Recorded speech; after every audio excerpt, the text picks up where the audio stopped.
आज इस सेशन में हम लोग डिस्कस करेंगे कि अगर 498A का मामला कोर्ट में गया है तो उस 498A के मामले को कैसे डील करना है। दूसरा बात कि 498A का मामला कोर्ट तक पहुंचता कैसे है, इसके पीछे का क्या प्रोसीजर है, और अगर 498A का केस फॉल्स है तो ऐसे हालात में हस्बैंड या उसका रिलेटिव जिसके अगेंस्ट केस इंस्टीट्यूट हुआ है वो कैसे इस केस से छुटकारा पाएगा। तो कंप्लीट नॉलेज मैं कम समय में देने का कोशिश करूंगा इस लेक्चर के माध्यम से। बस दोस्तों, आज आप लोगों से एक अपील है कि आज इस वीडियो को कम से कम ज्यादा से ज्यादा शेयर करें, और अगर आप मेरे चैनल पे नए हैं तो नीचे दिए गए सब्सक्राइब बटन पे क्लिक करें और चैनल को सब्सक्राइब करें और बेल आइकन दबाएं ताकि मेरा डेली लेक्चर आपको मिल सके। अगर आप लोगों को कोई समस्या है लॉ से रिलेटेड तो आप कमेंट बॉक्स में कमेंट जरूर करें। तो स्टार्ट करते हैं आज के सेशन को, आज के लेक्चर को। देखिए, पहले हम लोग ये समझते हैं कि 498A का जो केस बनता है वो कैसे कोर्ट तक पहुंचता है, इसके पीछे का क्या प्रोसीजर है।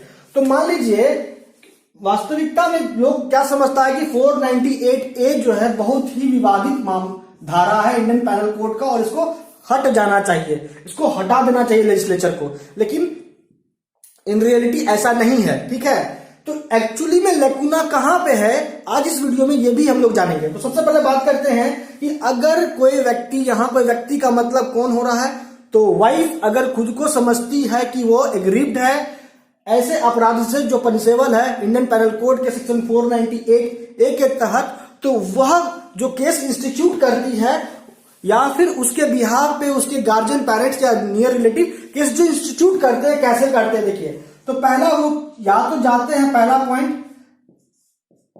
पुलिस के पास और FIR दर्ज करते हैं, पहला। ठीक है, दूसरा कि वो डायरेक्टली कोर्ट जाके कंप्लेंट फाइल करते हैं। ठीक है, तो सबसे पहले अगर मान लीजिए कि अगर विक्टिम जो 498A की विक्टिम है, जो खुद को समझ रही है, अगर वो FIR करती है, ठीक है, तो FIR से जो रिलेटेड प्रोविजन है वो है CRPC के सेक्शन 154 में। ठीक है, तो अब यहां पे अगर वह जो खुद को विक्टिम समझ रही है 498A का, तो वो FIR इंस्टीट्यूट करती है, पुलिस को इंफॉर्मेशन देती है, पुलिस उसके इंफॉर्मेशन को रजिस्टर करता है। उसके बाद हम लोग अभी FIR पे रहते हैं। ठीक है, तो उसको वो रजिस्टर्ड कर लिया। उसके बाद क्या करता है पुलिस, उस FIR के आधार पे अपना इन्वेस्टिगेशन शुरू करता है। ठीक है, इन्वेस्टिगेशन शुरू करने के बाद उसको जो भी फैक्ट एविडेंस के रूप में मिलता है या फिर पुलिस को यह लगता है वाकई में ऐसा मामला बन रहा है, तो वो क्या करता है police, after the completion of the investigation वो चार्जशीट फाइल करता है, जिसको हम लोग चालान भी कहते हैं। तो चार्जशीट फाइल कहां करता है, टू दी मजिस्ट्रेट कोर्ट। ठीक है, जुडिशियल मजिस्ट्रेट फर्स्ट क्लास के पास। ठीक है, क्लियर, समझ में आ रहा है। तो अब यहां पे जो मजिस्ट्रेट है वह police report, final police report, chargesheet, challan के बेसिस पे कॉग्निजेंस लेती है। ठीक है, दूसरा कि विक्टिम जो है 498A की, वो डायरेक्ट मजिस्ट्रेट के पास जाके कंप्लेंट कर सकती है। ठीक है, कि मेरे साथ ऐसा ऐसा क्रूरलिटी हुआ है। ठीक है, इस कंप्लेंट के आधार पे आप कॉग्निजेंस लो, ठीक है, ऐसे ऑफेंस का, और कार्रवाई करो हस्बैंड, मेरे हस्बैंड या हस्बैंड के रिलेटिव या दोनों पे। ठीक है, जिसका भी नाम कंप्लेंट या FIR में है। क्लियर, समझ में आ रहा है। तो यहां से इस प्रोसीजर के थ्रू कोर्ट में मामला चला जाता है, कोई भी मामला हो। मैं यहां पार्टिकुलर बात कर रहा हूं 498 को लेकर, क्योंकि ये बहुत ही ज्यादा चर्चा में रहा है और इसका बहुत ही ज्यादा गलत इस्तेमाल भी हो रहा है आज के डेट में। ठीक है, और इस्तेमाल इसलिए हो रहा है गलत क्योंकि लोगों को नॉलेज ही नहीं है, आम लोगों को लॉ से रिलेटेड। ठीक है, और लोग इसमें खुद को दोषी नहीं मान के दूसरे को दोषी मानते हैं, पूरे जुडिशियल सिस्टम को गाली देते हैं कि पूरा जुडिशियल सिस्टम ही खराब है। ठीक है, ऐसा बिल्कुल नहीं है। तो जब मामला FIR के थ्रू जाता है तो इसमें क्या होता है कि पुलिस का बहुत ही इंपॉर्टेंट रोल हो जाता है। ठीक है, तो यहां पे जनरली जो भी कमेंट आया मेरे 498A वाले लेक्चर में, जो हस्बैंड के पास क्या रेमेडी है उस वीडियो में, तो उसमें यह समझ में आएगा कि पुलिस अपना कार्रवाई, अपना काम सही ढंग से नहीं करती, या फिर ऐसा लोगों का कहना है कि पुलिस जो है वो प्रताड़ित करती है हस्बैंड उसके रिलेटिव को। ठीक है, तो यहाँ पे ऐसा इसलिए वो करती है, अगर करती है तो क्योंकि नॉलेज का अभाव है, ठीक है। तो आप ये समझो बात को कि जो पुलिस अपना रिपोर्ट, इन्वेस्टिगेशन रिपोर्ट दी मजिस्ट्रेट को, मजिस्ट्रेट उसके आधार पर कॉग्निजेंस लिया, तो इन्वेस्टिगेशन करते वक्त, ड्यूरिंग इन्वेस्टिगेशन, पुलिस को बस इतना ही पावर है कि वह 24 घंटा के लिए आपको अपने कस्टडी में रख सकता है, वो भी पूछताछ के लिए। वो भी ऐसे ही आपको अरेस्ट नहीं कर लेगा। क्लियर? अरेस्ट करना इतना आसान नहीं होता है दोस्तों, क्योंकि अरेस्ट जब भी होता है ये माना जाता है कि आर्टिकल 21 का वायलेशन हो रहा है। अगर अरेस्ट इलीगल है तो आर्टिकल 21 का वायलेशन हो रहा है, और ऐसा करने पे वह पुलिस वाला जो अगर गुड फेथ में अरेस्ट नहीं कर रहा है, ठीक है, अकॉर्डिंग टू लॉ अरेस्ट नहीं कर रहा है, क्योंकि अकॉर्डिंग टू लॉ ही अरेस्ट होना है, अगर वो ऐसा नहीं कर रहा तो उस ऐसे परिस्थिति में उस पुलिस वाले पे भी केस बन जाएगा, ठीक है, और उसका यहां तक कि जॉब भी जा सकता है। ठीक है, क्लियर? समझ में आ रहा है? तो ये एक दृष्टिकोण, एक पॉइंट ऑफ व्यू में बता रहा हूं, ठीक है। तो यहां पे मामला गया एफआईआर के तहत मजिस्ट्रेट के पास, कंप्लेंट के तहत मजिस्ट्रेट के पास। कैसे जाता है? कंप्लेंट डायरेक्ट मजिस्ट्रेट को होता है, एफआईआर पुलिस को होता है, पुलिस अपना रिपोर्ट तैयार करके फाइनल 173 के तहत मजिस्ट्रेट को फॉरवर्ड कर देती है। अब यहां पे दिक्कत क्या होता है दोस्तों लोगों में, बेल को लेके, क्योंकि देखिए बेल क्या होता है, बेल एक प्रकार का सिक्योरिटी होता है जो कोर्ट को चाहिए होता है, ठीक है। किससे? जिसके खिलाफ केस इंस्टीट्यूट हुआ है उससे चाहिए होता है एक प्रकार का सिक्योरिटी। किस बात को लेके? तो मान लीजिए कि बी यहाँ पे हस्बैंड है या फिर उसका रिलेटिव है, ठीक है, तो मामला इसके खिलाफ कोर्ट में गया है, तो यहां पे कोर्ट इन लोगों से कहती है कि आप बेल जो है दो, दैट मींस की सिक्योरिटी चाहिए कोर्ट को, इसलिए यहां पे कोर्ट को सिक्योरिटी चाहिए, इसलिए इन लोगों को क्या करना पड़ता है, बेल लेना होता है, ठीक है, हस्बैंड को या उसके रिलेटिव को जिसके खिलाफ मामला बना है। तो यहां जो बेल लेना होता है, तो यहां बेल लेने में ही इतना लफड़ा कर देता है जो प्रोसीजर फॉलो होता है, जबकि ऐसा कुछ नहीं है। समझ में आ रहा है बात ना? तो बेल जब तक मिलता है तब तक बेल के प्रोसीजर को इतना लेंथी बना दिया जाता है, in reality, in that means की जब कोर्ट में बेल लेने जाया जाता है तो इतना लेंथी प्रोसीजर हो जाता है बेल का कि मानो कि बेल मिल गया तो केस जीत गया लोग, ठीक है। ऐसा नहीं होता है, बेल लेना एक्यूज्ड का राइट होता है, उसको मिलना ही चाहिए। अगर 436 के तहत मिल रहा तो वो as a matter of right लेगा, अगर वो 437 के तहत ले रहा है तो यहां पे कोर्ट अपना डिस्क्रिशनरी पावर का यूज करके बेल देती है। लेकिन यहां पे भी कोर्ट जो अपना डिस्क्रिशनरी पावर का यूज करेगी तो वो रीजनेबल होना चाहिए, ठीक है, आर्बिट्री नहीं होना चाहिए, ठीक है, अकॉर्डिंग टू लॉ होना चाहिए सब। क्योंकि नॉन, जब हम लोग देखते हैं 498A तो ये नॉन बेलेबल ऑफेंस की कैटेगरी में आता है, तो यहां पे 437 के तहत सीआरपीसी का बेल मिल सकता है अगर जो भी कंडीशन दिया गया है 437 में, उस कंडीशन को अगर फुलफिल किया जाए तो नॉन बेलेबल मामलों में भी बेल आराम से मिल जाता है, ठीक है।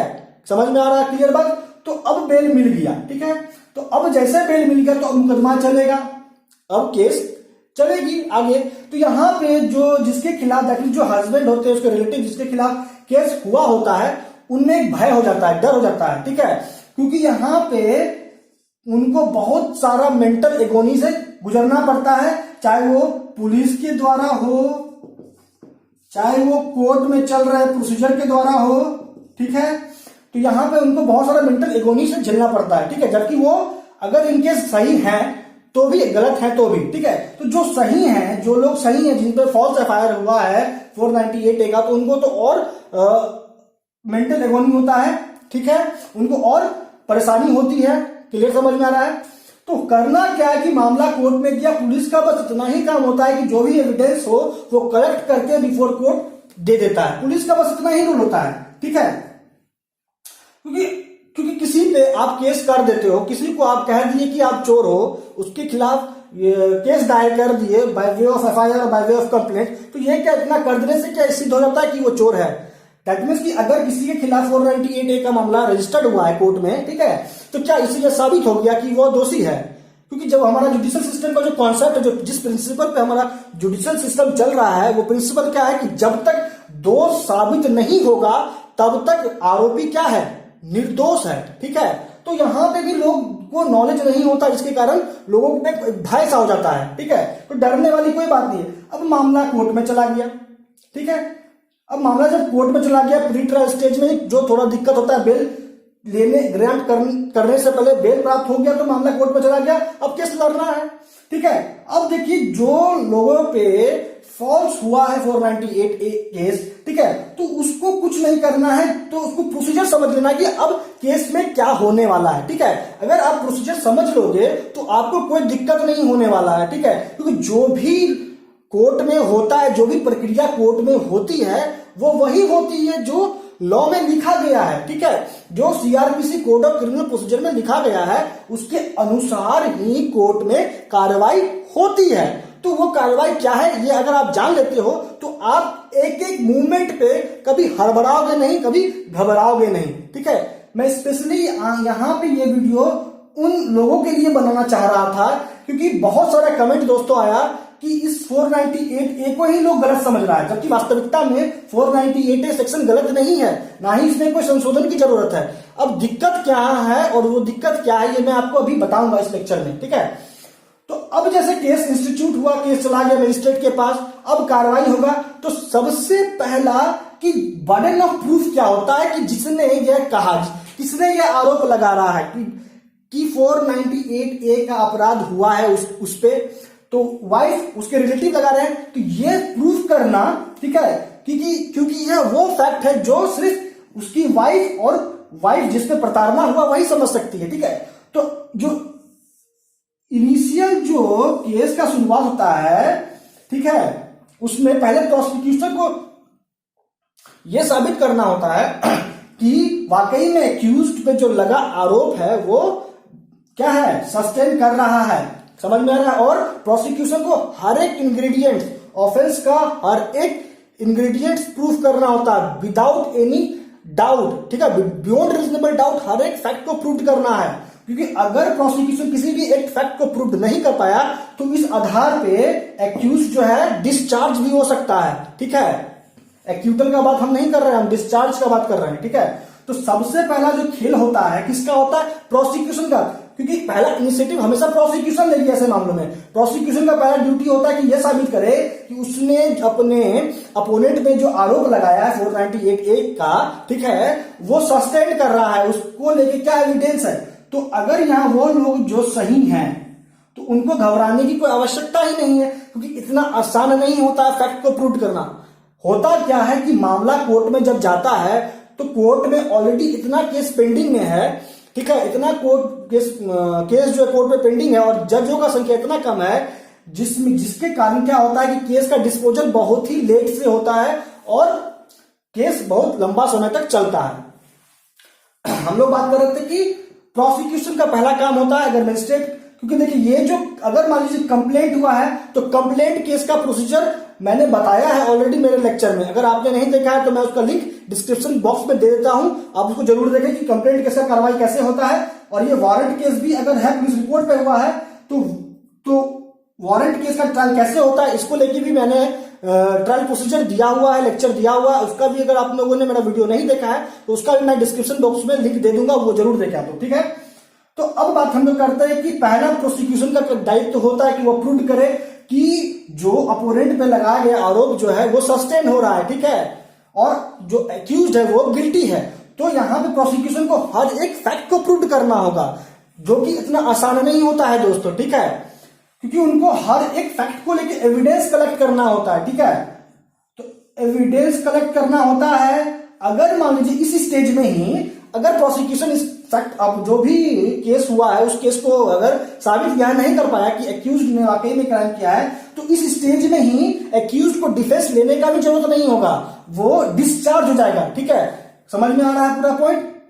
अगर मान लीजिए कि प्रोसिक्यूशन ये प्रूव कर भी दिया कि कहीं ना कहीं प्रताड़ना हुआ है वाइफ के साथ हस्बैंड के द्वारा, तो फिर होगा क्या, तो यहां पे जो डिस्चार्ज का संभावना है एक्यूज का वो खत्म हो जाएगा।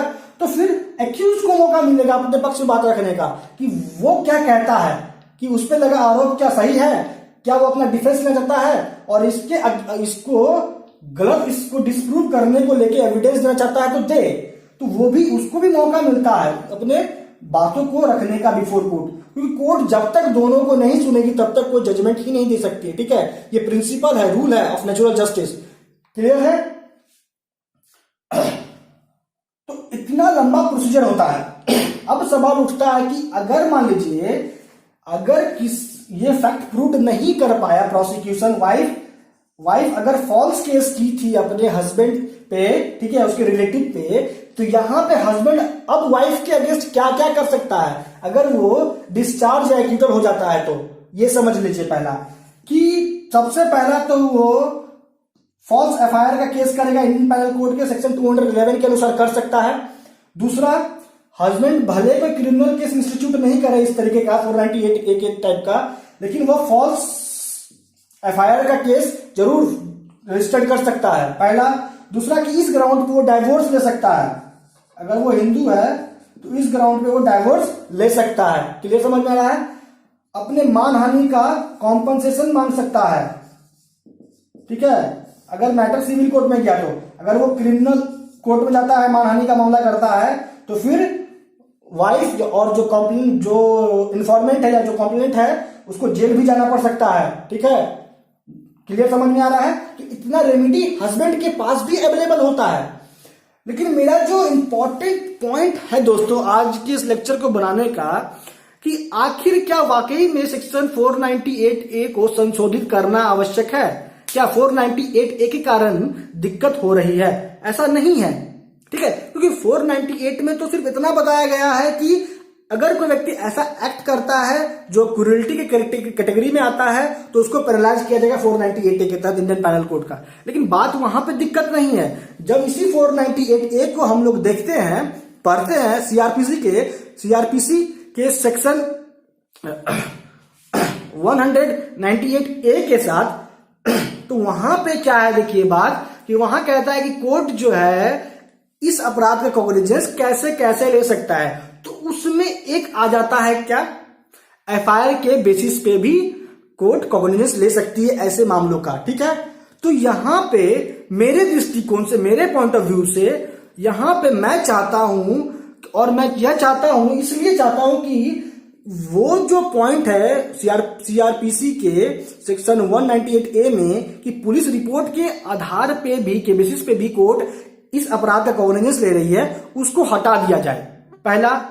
दूसरा पॉइंट क्या करना चाहिए, दैट मीन्स कि मैं चाहता हूं कि 198A जो सीआरपीसी में है उसमें संशोधन का आवश्यकता है, और वहां से जो पुलिस रिपोर्ट पे कोर्ट कॉग्निजेंस लेती है 498A का, तो वहां से उस पुलिस रिपोर्ट को हटा देना चाहिए। दैट मीन्स कि अगर किसी को लगता है कि उसके खिलाफ ये अपराध हुआ है तो वो खुद मजिस्ट्रेट के पास जाके केस इंस्टीट्यूट करे, ठीक है, पहला पॉइंट। दूसरा पॉइंट दोस्तों मैं ये चाहता हूं जो बदलना, कि 498A जो है वो नॉन बेलेबल ऑफेंस है, ठीक है, जिसमें एक्यूज को जो बेल मिलता है, क्योंकि बेल मिलने तक ही बहुत दिक्कत होता है, प्री ट्रायल स्टेज में ही तक बहुत दिक्कतों का सामना करना पड़ता है एक्यूज को, वो भी जो जिसपे झूठा आरोप लगा है। तो मैं चाहता हूं कि इसको नॉन बेलेबल ऑफेंस के संज्ञा से हटा के बेलेबल ऑफेंस की कैटेगरी संज्ञा में लेके आया जाए, जिससे क्या होगा कि बेल भी आसानी से एक्यूज को मिल जाएगा। अब इससे होगा क्या, मोस्ट इंपॉर्टेंट पॉइंट, कि इससे होगा ये क्या कि पहला कि पुलिस का जो है, क्योंकि देखिए बेल कोर्ट भी देती है, बेल पुलिस भी दे सकती है, ठीक है। तो होगा क्या, मैं यह चाहता हूं कि इस मामले में पुलिस का इन्वॉल्वमेंट ना